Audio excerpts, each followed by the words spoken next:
My name is Kimberly Wilson, 38 years old, a designer in Denver, and I never thought my own parents would try to take the one place that meant everything to me. The cabin in the Colorado Rockies left to me by my grandmother was my haven, my escape from their constant favoritism toward my brother.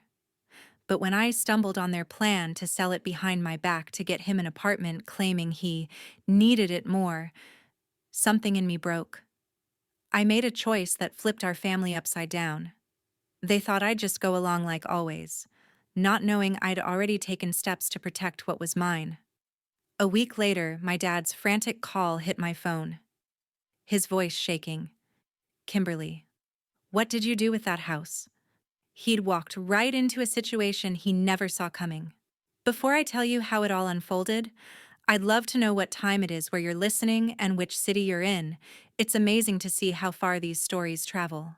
But to get why I had to act, we have to start from the beginning.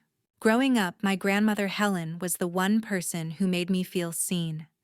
While my parents poured their attention into my younger brother, she gave me something solid, her love and her lessons. Every summer from age 10 to 16, I spent weeks at her cabin in the Colorado Rockies, an hour and a half from Denver. It was a cozy two-bedroom place with a stone fireplace and a small meadow out back where wildflowers bloomed. We'd sit by the fire, her telling stories of her childhood, teaching me how to sketch the mountains, always saying, "Kimberly, never let anyone push you around, not even family." When she passed 5 years ago at 88, it hit me hard. I was gutted but not surprised when her will left the cabin to me. The letter she included was clear. "Kimberly, you love this place like I do. It's yours to carry forward." She saw how I connected to it, how I'd spent my own money fixing the creaky porch, updating the wiring, planting wildflowers like hers. That cabin was my retreat where I'd drive up Friday nights to sketch designs and clear my head. My parents, though, never cared for it. They had their nice house in the Denver suburbs and called the cabin that old shack. My brother, 7 years younger at 31, was their focus. He was the artist, always chasing some new passion, painting, music, whatever, never sticking to a job. They'd make excuses for him, saying he was finding himself, while my steady career as an interior designer running my own small firm got a nod at best. If I closed a big client, they'd change the subject to his latest gig. It wasn't always like that, or so I told myself. But looking back, the favoritism was always there. 2 years ago, they pushed me to loan him $5,000 from my savings for his art supplies. I gave in, hoping he'd pay me back. He didn't. Mom said, "He's sensitive, Kimberly. He needs support." I swallowed my frustration, not wanting to rock the boat. I'd always been the reliable one, the one who didn't complain. Every weekend I could, I'd escape to the cabin. I'd sit on that porch sketching, feeling Grandma Helen's strength in the quiet. I poured my heart into that place, new windows, fresh paint, a garden to honor her. It wasn't just a house. It was where I felt whole. My parents never visited, and my brother only came once, whining about the lack of Wi-Fi. I thought they'd leave it alone, that it was mine in every way that mattered. I thought that was the last time they'd expect me to give up something for him. I was wrong. 3 months ago, everything shifted at one of our monthly family dinners at my parents' house in the Denver suburbs. I was picking at Mom's pot roast, trying to keep up with the usual chatter, when my brother Daniel dropped a bomb. "I'm out of work again," he said, leaning back in his chair, casual as ever. His wife Michelle, sitting next to him, nodded nervously. "We're looking for a bigger place now, something better for us long term." I glanced at my parents, Thomas and Linda, expecting concern. Instead, Mom's face lit up.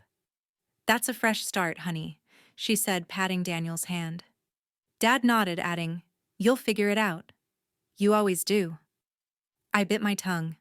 Daniel, at 31, had bounced through half a dozen jobs in as many years: bartender, freelance, graphic designer, you name it. They always called him creative, never unreliable. Meanwhile, my design firm was hitting record contracts, but that barely got a mention. Then Mom's tone shifted, syrupy, the way it got when she wanted something. "A bigger place would be perfect for you two," she said, glancing at Dad. We've been thinking about how to help. Her eyes flicked to me just for a second, but it was enough to make my stomach twist. Family steps up, right? Dad added, looking my way. I knew that look.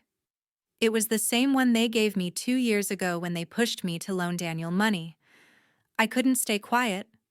Daniel, what about saving up for a place? I asked, keeping my voice even. You've had gigs. Isn't that enough to start? He shrugged, smirking.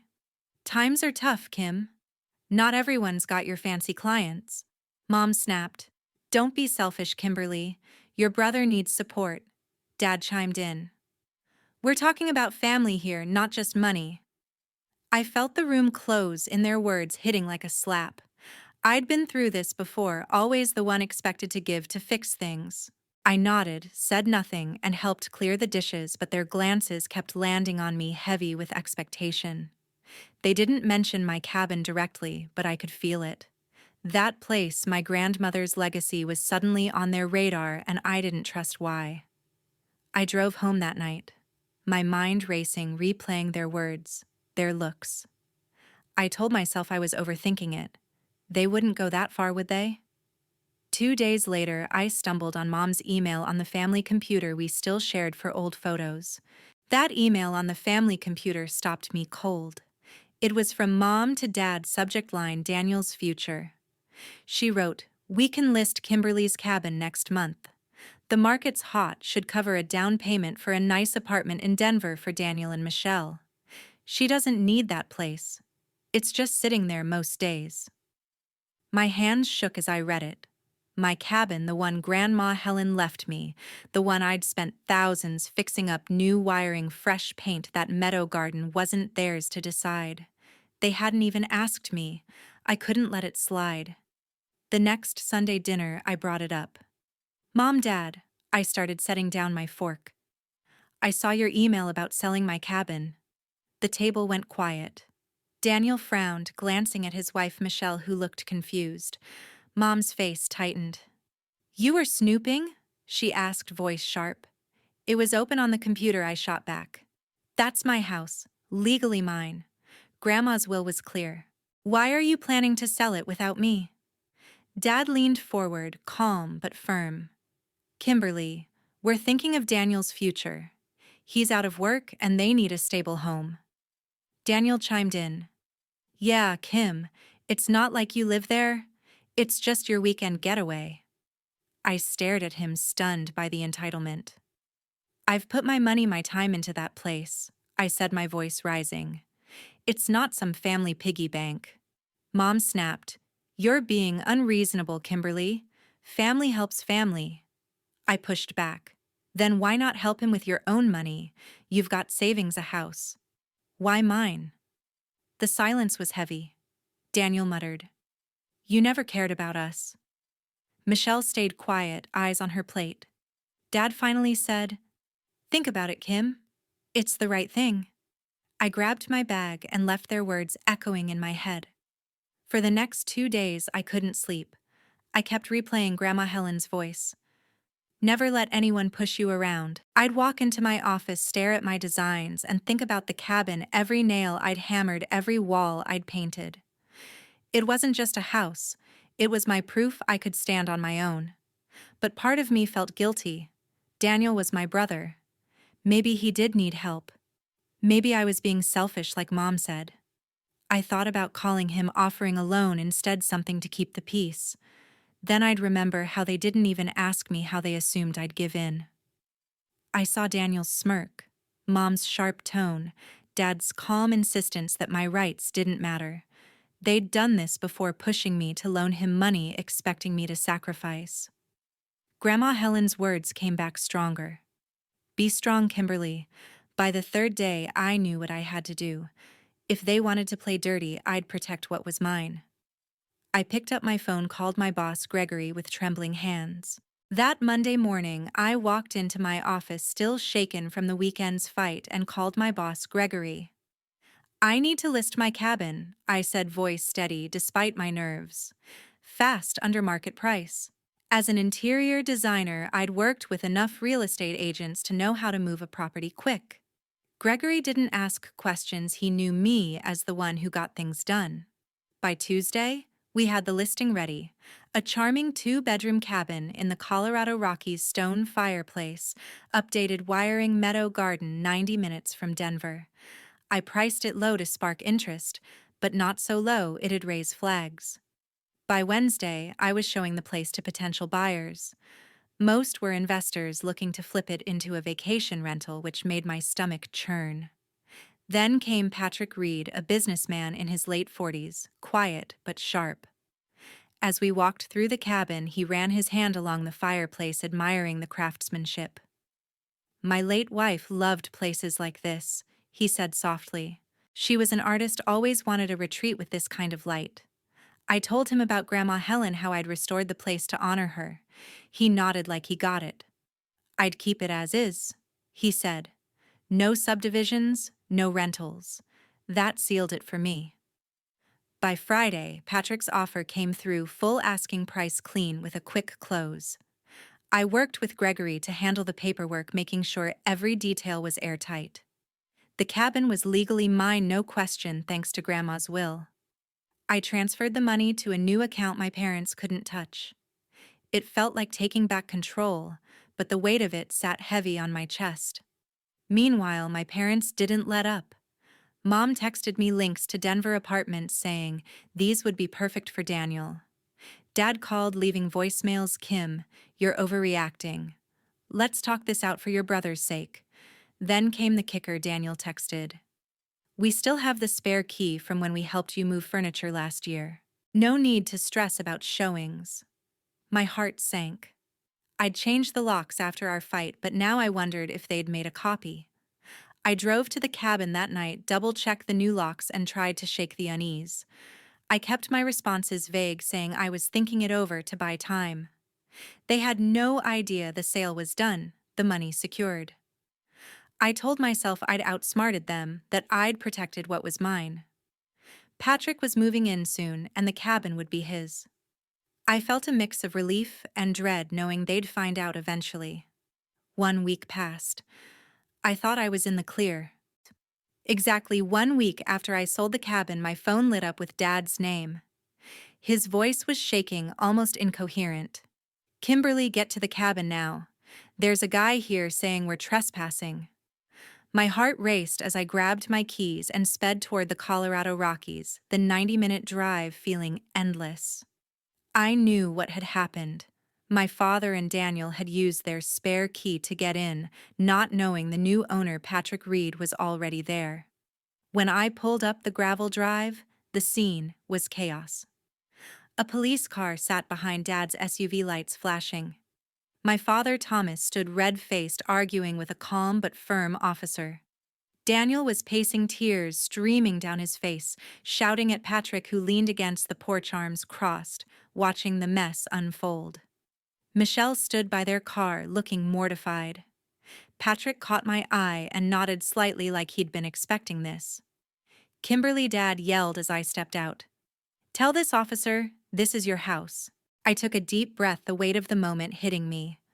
"It's not mine anymore," I said clearly. "I sold it to Patrick last week. He's the legal owner now." The air went still. Daniel's jaw dropped and Dad's face twisted from confusion to rage. "You did what he roared." The officer turned to me, notepad in hand. "Ma'am, can you confirm this?" I nodded. "The sale's recorded with the county. My name's been off the deed for days." Daniel lunged forward, voice cracking. "You're selfish, Kim. You knew I needed a place. You're jealous of me. Always have been." His words stung, but I held my ground. "This was my house," I said, voice steady despite the tears pricking my eyes. "Grandma Helen left it to me. Not you, not anyone else." Michelle stepped forward, her face pale. She pulled me aside, whispering, "Kim, there's something you should know. Daniel's got savings, $10,000 tucked away for months. He didn't tell your parents. He doesn't need the apartment that bad." I stared at her, the betrayal sinking in deeper.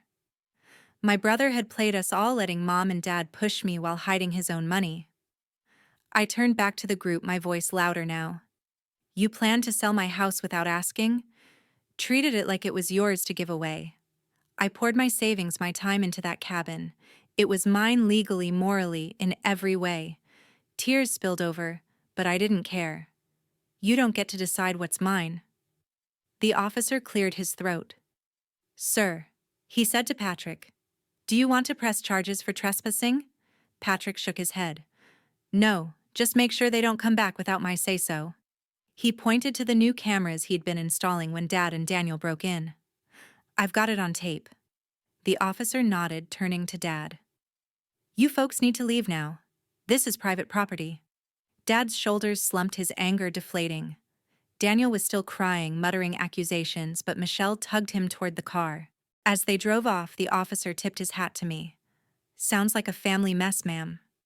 I'll file a report, but this seems done. I thanked him, my chest tight with grief and resolve.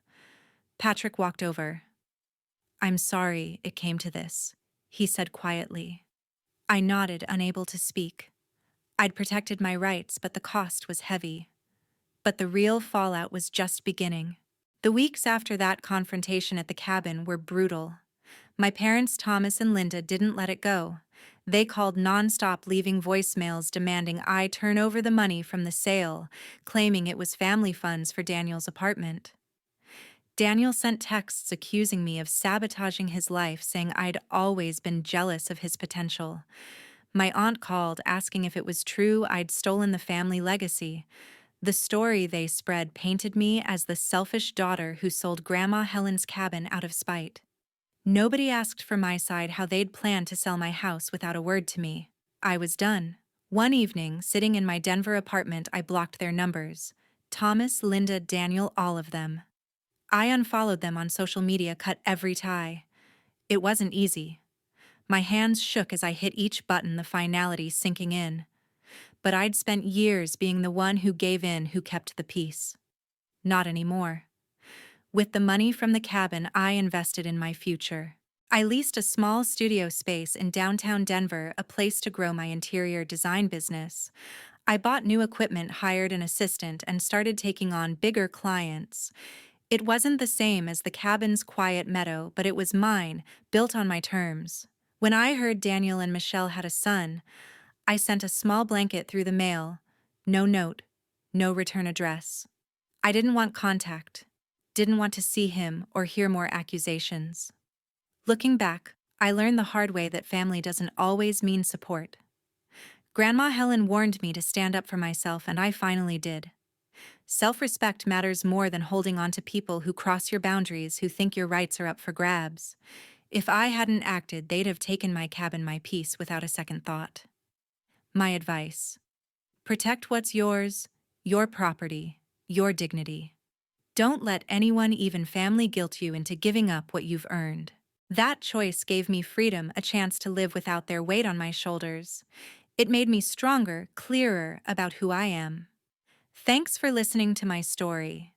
If it hit home, subscribe and share your own experiences in the comments. Have you ever had to draw a line with family? I'd love to hear how you handled it.